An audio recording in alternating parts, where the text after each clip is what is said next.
के लिए न्यूज छापते हैं, इसलिए हम कोई बिजनेस नहीं करते हैं तो हमें कंसेशनल रेट पे भिन्न भिन्न जो सरकारें हैं वो जमीन दे, इस प्रकार का आवेदन रखा और 1956 में नॉन कमर्शियल कंपनी के रूप में एस्टैब्लिश हुई कि हम कमर्शियल एंटिटी नहीं है। उसका नतीजा क्या रहा? उसका नतीजा यह रहा कि देश भर के, उस समय तो प्रधानमंत्री पंडित जवाहरलाल नेहरू थे ही, स्वाभाविक रूप से उनका एक इन्फ्लुएंस था।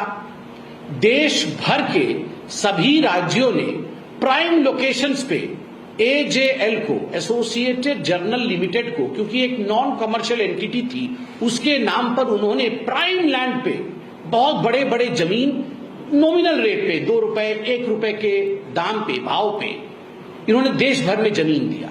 लखनऊ के प्राइम प्रॉपर्टी पे, मुंबई के प्राइम प्रॉपर्टी पे, दिल्ली में तो आप सब देखते ही हैं बहादुर शाह जफर रोड में सबसे बड़ी बिल्डिंग नेशनल हेराल्ड की ही है। इस प्रकार पूरे देश के हर कोने में लगभग ऐसी 100 प्रॉपर्टीज है जो नेशनल हेराल्ड की प्रॉपर्टीज है। पूरे देश में ये प्रॉपर्टीज एक्वायर की गई और ये अखबार छपने का काम चलता रहा। धीरे धीरे नेशनल हेराल्ड कोई पढ़ता नहीं था। इनका काम, नेशनल हेराल्ड की जो कंपनी थी, जो मूल कंपनी थी एसोसिएटेड जर्नल लिमिटेड, ये नुकसान में जाने लगा, अर्थात लॉस में जाने लगा। जब ये लॉस में जाने लगा तो लगभग 2008 में एक ऐसी परिस्थिति आई कि कागज छापना और संभव नहीं हुआ। कागज छापने का काम उन्हें 2008 में संपूर्ण रूप से बंद करना पड़ा और एक 90 करोड़ का नुकसान एसोसिएटेड जर्नल लिमिटेड को हुआ। 90 करोड़ का नुकसान। कैसे नुकसान हुआ? ऋण के नीचे आ गई, 90 करोड़ के ऋण के नीचे आ गई। कैसे आ गई? जो वहां पर एम्प्लॉय थे, उनकी ग्रेच्युटी है, उनको तनख्वाह देना है, वहां रिपेयर वर्क करना है, बिजली का बिल आता है, इन सब चीजों को लेकर एक 90 करोड़ के ऋण के नीचे एसोसिएटेड जर्नल आ गई। तो एसोसिएटेड जर्नल ने, उनको लगा कि हम 90 करोड़ का क्या करेंगे, कहां से लाएंगे। उस समय एसोसिएटेड जर्नल के डायरेक्टर कौन थे? मोतीलाल वोहरा जी थे। और 2008 और 2010 के आसपास लगभग 1057 स्टेक होल्डर्स थे, शेयर होल्डर्स थे। तो मोतीलाल वोहरा जी ने सोचा मैं क्या करूं, ये 90 करोड़ का तो बहुत बड़ा लोन हो गया है। तो वो कांग्रेस पार्टी के पास गए, AICC, all India Congress committee. तो ऑल इंडिया कांग्रेस कमेटी के पास जाके उन्होंने आवेदन दिया कि आप हमें 90 करोड़ का लोन दीजिए, तो मैं ये लोन जो है, जो हमारे एसोसिएटेड जर्नल पे आया है, हम चुका देंगे। तो वहां पर कौन थे? कांग्रेस में किसको बोलना पड़ेगा? कांग्रेस में सोनिया जी और राहुल जी। उस समय सोनिया जी अध्यक्षा थी और राहुल जी जनरल सेक्रेटरी थे। तो मोतीलाल जी गए और उनको बोले कि सोनिया जी, राहुल जी, बड़ा ही गड़बड़ हो गया है। तो सोनिया जी, राहुल जी ने कहा क्या हो गया मोतीलाल जी? ना, अरे वो एसोसिएटेड जर्नल लिमिटेड जो दादाजी ने आरंभ किया था, उनकी कंपनी तो नहीं है, मगर आरंभ उन्होंने किया था आप लोगों के बचाव के लिए। मतलब कोई भी कांग्रेस के खिलाफ लिखता था तो आप लोग उसमें प्रोपागेंडा करते थे। अब वो 90 करोड़ के लोन में आ गया है, हम क्या करें? तो सोनिया जी और राहुल जी ने कहा अरे कोई डरने की बात नहीं है, आप कांग्रेस के ट्रेजरर के पास जाओ और कांग्रेस से 90 करोड़ का लोन ले लो और आप लेके अपना लोन चुका दो। तो मोतीलाल जी बोले अरे वाह, ये तो बड़ा अच्छा आइडिया है। तो कांग्रेस के ट्रेजरर कौन थे? कांग्रेस के ट्रेजरर भी मोतीलाल वोहरा जी थे। तो मोतीलाल वोहरा जी जो एसोसिएटेड जर्नल के डायरेक्टर थे, वो कांग्रेस के मोतीलाल वोहरा जो ट्रेजरर थे उनके पास गए और बोले सोनिया जी और राहुल जी ने कहा है 90 करोड़ का लोन दे दो। तो 90 करोड़ का लोन दे दिया गया। मोतीलाल वोहरा जो एसोसिएटेड जर्नल के थे लेके चले गए, मगर समय के साथ वो लोन चुका नहीं पाए। और कहां से लोन चुकेगा? कोई तो नेशनल हेराल्ड पढ़ता नहीं था, अखबार छपना बंद हो गया था। तो उसी समय 2010 में ये एक और कंपनी खोली गई। ये जो कांग्रेस पार्टी है, कांग्रेस पार्टी के कुछ सदस्यों ने एक और कंपनी खोली। उस कंपनी का नाम था young India limited. Young India limited. उसके 4 सदस्य थे। कौन कौन थे? सोनिया जी, राहुल जी, ऑस्कर फर्नांडिस और मोतीलाल वोहरा। तो सोनिया जी के पास इस यंग इंडिया लिमिटेड के 38% शेयर थे और हमारे राहुल बाबा के पास इसके 38% शेयर थे। अर्थात दोनों को मिलाकर यंग इंडिया लिमिटेड के कुल मिलाकर शेयर 76% के हो गए। जिसके पास 51% शेयर होता है वो मालिक होता है। ये बेचारे ऑस्कर फर्नांडिस और मोतीलाल वोरा जी के पास 24%, 24% के शेयर थे, तो मालिक बन गए मां बेटे। सोनिया जी और राहुल जी 76% शेयर पकड़ करके, शेयर होल्डर बन करके यंग इंडिया के मालिक बन गए। अब ये यंग इंडिया एक कंपनी खुलती है तो उसमें कैपिटल इन्वेस्टमेंट होता है, उस कैपिटल को लेकर आपको कंपनी खोलनी पड़ती है। तो यंग इंडिया कितने की कंपनी थी? 5 लाख की कंपनी थी। 5 लाख निवेश किया गया और उस कैपिटल एक्सपेंडिचर से ये कंपनी खड़ा किया गया जिसका नाम था यंग इंडिया। अब 5 लाख कहां से लाए, बहुत चिंता पड़ गया सोनिया जी, राहुल जी की, हम 5 लाख कहां से लाए। तो उन्होंने एक कंपनी से लोन लिया, 1 करोड़ रुपए का लोन लिया, और वो कंपनी का नाम डोटेक्स इंडिया कंपनी थी। ये डोटेक्स कंपनी से लोन लिया। हाँ सोचिए, 5 लाख रुपए के लिए 1 करोड़ का लोन लिया है। बाद में पूछताछ में मालूम पड़ा कि जो डोटेक्स कंपनी के मालिक हैं उन्होंने ईडी को कहा कि हमारा काम तो गोरख धंधे का था, हम तो ब्लैक मनी को व्हाइट करते थे और वही पैसा हमने राहुल जी को और सोनिया जी को 1 करोड़ और कोई कोलैटरल नहीं, ऐसे ही एक गिफ्ट के रूप में हमने लोन दे दिया। इस लोन का कोई डिटेल नहीं कि कोलैटरल दिया, कैसे दिया, ऐसे ही एक लोन दे दिया, एक अंडरस्टैंडिंग में लोन दे दी। उसमें से 5 लाख की कंपनी खोली, अब बच तो बहुत सारा गया, 95 लाख तो बचा हुआ है 1 करोड़ में से। तो यंग इंडिया ने एक सुझाव दिया। यंग इंडिया में मोतीलाल वोरा जी भी थे, तो राहुल जी और सोनिया जी ने बुलाया मोतीलाल वोरा जी की, मोतीलाल जी जरा सुनिए। तो मोतीलाल जी गए राहुल जी और सोनिया जी के पास यंग इंडिया में। तो राहुल जी और सोनिया जी ने मोतीलाल वोरा जी को बोला कि अरे यंग इंडिया वाले मोतीलाल वोरा जी, आप ऐसा करो, आप हमारा एक प्रपोजल लेके जरा एसोसिएटेड जर्नल के मोतीलाल वोरा जी के पास जाओ और उनको बताओ कि आप 90 करोड़ लोन कांग्रेस पार्टी का चुका नहीं पा रहे हैं, तो आपकी जो लोन है वो हम खरीद लेंगे, यंग इंडिया खरीद लेगी, एवज में हम 50 लाख रुपए देंगे और लोन हम चुकाएंगे। तो मोतीलाल वोरा जी जो यंग इंडिया कहते, बोले वाह ये तो बड़ा अच्छा आइडिया है, मैं जाता हूं एसोसिएटेड जर्नल के यंग जो मोतीलाल वोरा जी हैं डायरेक्टर, उनके पास मैं जाता हूं।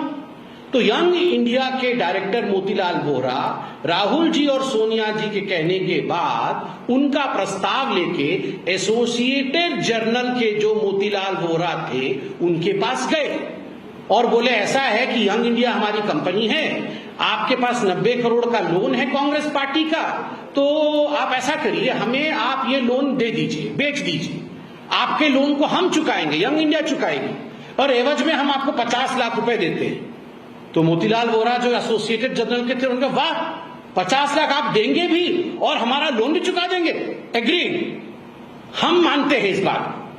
50 लाख रुपए एसोसिएटेड जर्नल ने लिया और उन्होंने अपने जो सारे शेयर थे, एक शेयर 10 रुपए का, ऐसा करके 9 करोड़ शेयर, 9 इंटू 10 90 करोड़, तो ये सारे शेयर उन्होंने एसोसिएटेड जर्नल ने यंग इंडिया के नाम कर दिया कि अब हमारी जो शेयर्स हैं वो आपकी है, अब ये 90 करोड़ कैसे चुकाना है ये आप जानिए।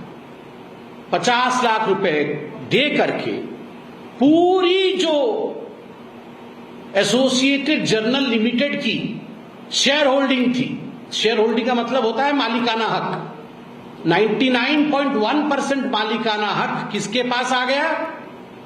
वो यंग इंडिया के पास आ गया। मात्र 50 लाख में 5000 करोड़ की प्रॉपर्टी, दिल्ली के प्राइम लोकेशन पे प्रॉपर्टी, लखनऊ के प्राइम लोकेशन पे प्रॉपर्टी, मेरठ में प्रॉपर्टी, आपके जहां जहां जाओ वहां वहां प्राइम लोकेशन पे, भोपाल में प्रॉपर्टी, हर जगह इनकी प्रॉपर्टी थी। जब ये शेयर ट्रांसफर हुआ 99.1%, ये सारा का सारा जो प्रॉपर्टी है वो यंग इंडिया के पास और उनके अधीन हो गया। मात्र 50 लाख, और वो भी डोटेक्स इंडिया से लेकर ये बन गए मालिक। 5000 करोड़ के मालिक कौन बना? जिसके पास 76% शेयर था, मां और बेटे। और ये मोतीलाल वोरा जी चहुदिक दिशा में थे। ये डायरेक्टर एजेएल के भी हैं, ये डायरेक्टर यंग इंडिया के भी हैं, और ये ट्रेजरर एआईसीसी के भी हैं। अब उसके बाद जब यंग इंडिया मालिक बन गई तो जो कांग्रेस के मोतीलाल वोरा जी थे, ट्रेजरर, उन्होंने कहा कांग्रेस पार्टी जो 90 करोड़ लोन हमने दिया था एसोसिएटेड जर्नल को, हम उसे माफ करते हैं, वो लोन वापस करने की आवश्यकता नहीं है, माफ। 90 करोड़ का लोन माफ कर दिया राहुल जी और सोनिया जी के कहने पर। प्रश्न उठता है, प्रश्न नंबर 1, क्या एक पॉलिटिकल कंपनी किसी और एंटिटी को लोन दे सकती है? क्या कांग्रेस पार्टी यंग इंडिया को, क्या कांग्रेस पार्टी एजेएल को इस केस में जो 90 करोड़ का लोन दिया, क्या ये जायज है? कांग्रेस पार्टी एक पार्टी है, चंदे पे चलती है, लोग देते हैं, बैंक नहीं है जो लोन देगी। कैसे लोन दिया? नंबर 1। नंबर 2, वही लोग तीनों जगह हैं, क्विड प्रो को, वही सोनिया जी राहुल जी यहां मोतीलाल वोरा को बोलते हैं, वही सोनिया जी राहुल जी लोन माफ कर देते हैं, वही सोनिया जी राहुल जी 5,000 करोड़ की प्रॉपर्टी हड़प लेते हैं। तो इस प्रकार से ये जो पूरी हड़पाई हुई है, मैं तो आज से आप लोगों को अपील करूंगा, इसको आप चोरी या भ्रष्टाचारी मत कहिए, ये सरेआम डकैती है, डकैती। पहले हम हिंदी पिक्चर में देखते थे, घोड़े पर बैठ के डाकू आते थे, ऐसे बंदूक लेके, बंदूक नहीं राइफल, बड़ा बड़ा बंदूक लेकर आते थे, और कोई भी बाहर खड़ा हो गोली मार करके पूरे सरेआम दोपहर को दिन में आते थे और गोली मार करके उसकी प्रॉपर्टी हड़प लेते थे, डाकू घोड़े पे बैठकर। और मॉडर्न डाकू तो यही है, ये तो डकैती है।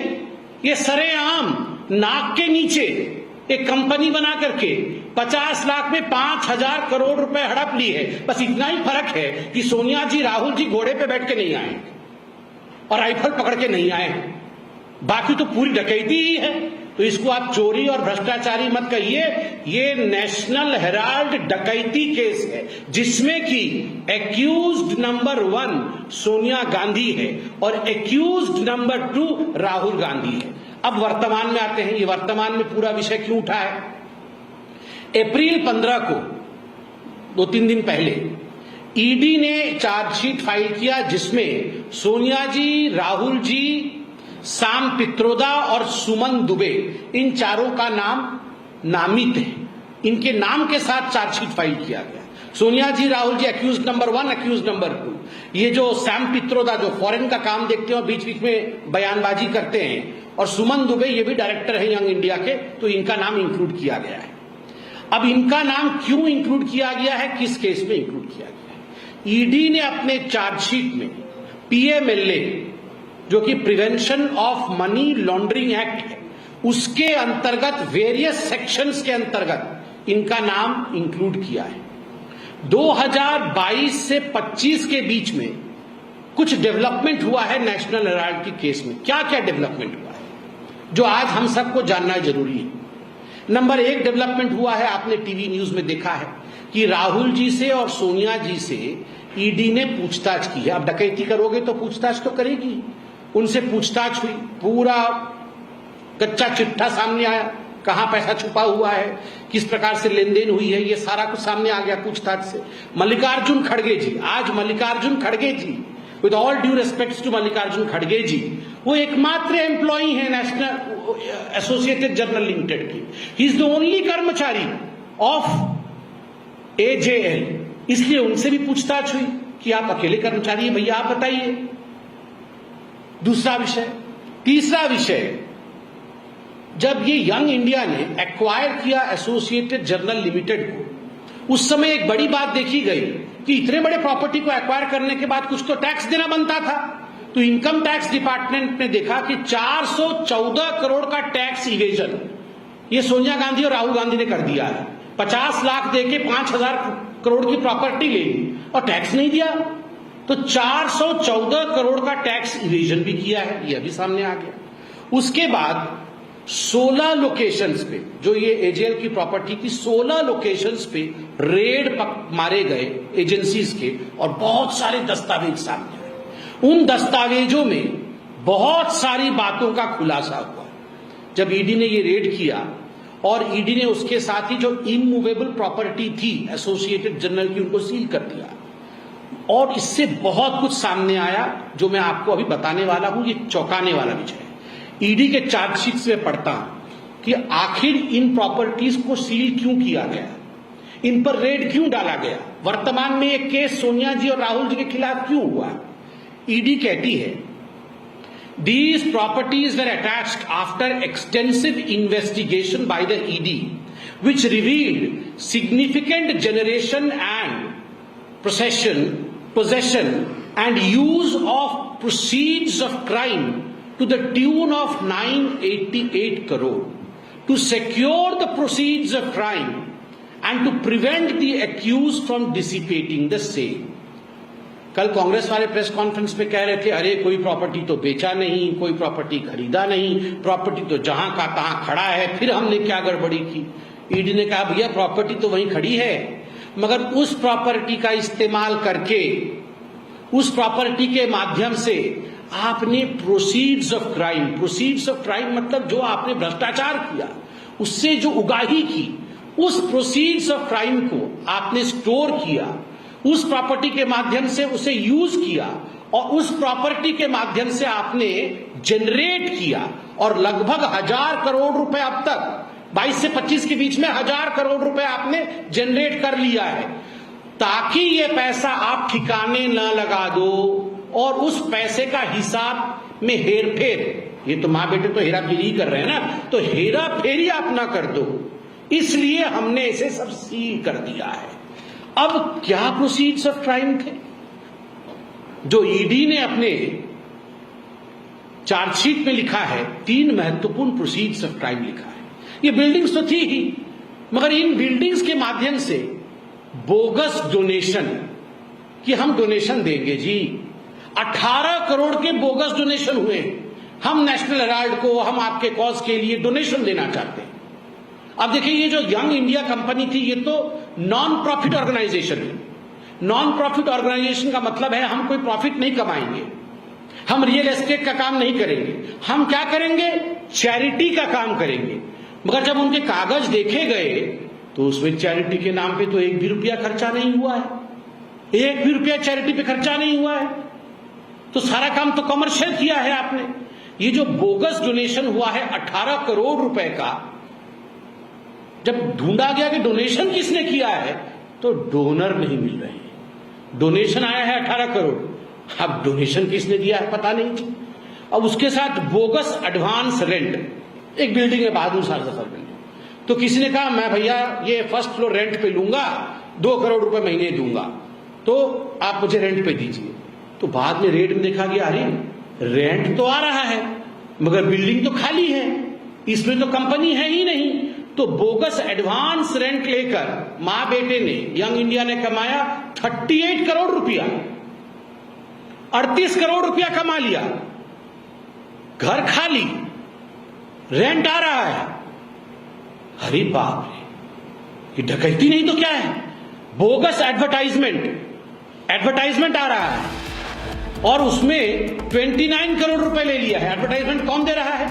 अब सोचिए कि